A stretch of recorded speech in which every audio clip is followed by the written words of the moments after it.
What's up, everybody? Welcome back to day 4 of Brew in the Stew.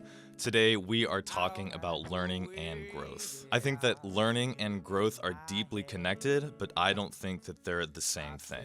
Learning feels exciting and fun. Growth, on the other hand, oftentimes feels slow, invisible, and a lot less fun. Pardon the pun, but for me, learning music has been so instrumental in me witnessing and understanding the growth process. At first, you get an idea of what it is that you want to learn. You might have some early progress, some quick momentum that feels fun, that feels exciting, that feels like you're really starting to make progress. But then comes the hard part. In my experience, growth really begins once that initial upward curve starts to taper off and you start to plateau. This is what I'll call the proverbial brick wall. What used to be fun and what used to feel like a good use of time leads you to start feeling like you're wasting your time.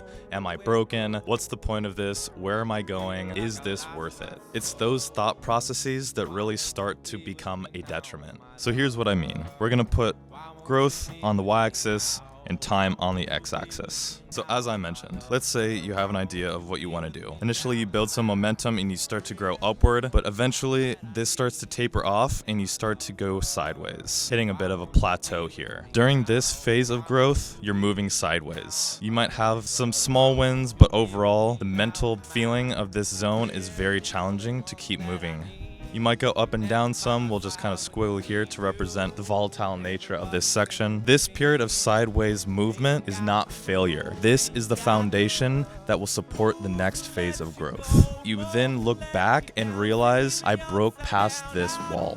Now you have proof. When you push past the plateau, you break through. You don't always notice it the moment you level up. Sometimes you just suddenly witness yourself doing something and think, what the hell? How am I doing that? And that's exactly when you realize, wow, I really did grow. You regain that proof, that confidence that yes, in fact, I am growing. I am improving. This wasn't a waste of time. There was meaning behind this. This is all circular. Breaking through one wall does not mean that the next one is going to be easy. It just means you carry some proof with you now. You carry battle scars, reminders for the next time you feel lost, broken, or ready to quit. The only moment you fail is the moment that you give up. Surprising yourself becomes proof, becomes a personal witness that you're able, that you're capable, that you have the power. So when the learning stops being fun and it turns into something deeper, you have to ask yourself, how badly do you want it? You have to figure out how you're going to keep showing up for it. A lot of the work that supports your next breakthrough gets done while you're moving sideways. There have been songs that I've learned that when I sat down for the first time, I'm just kind of like looking around, like unsure of how to put all the pieces together. There's a particular Latin groove on the drum set called the bossa nova, where all 4 of your arms and legs are doing something different. I remember when I first sat down to learn this groove, I just kind of stood there stuck,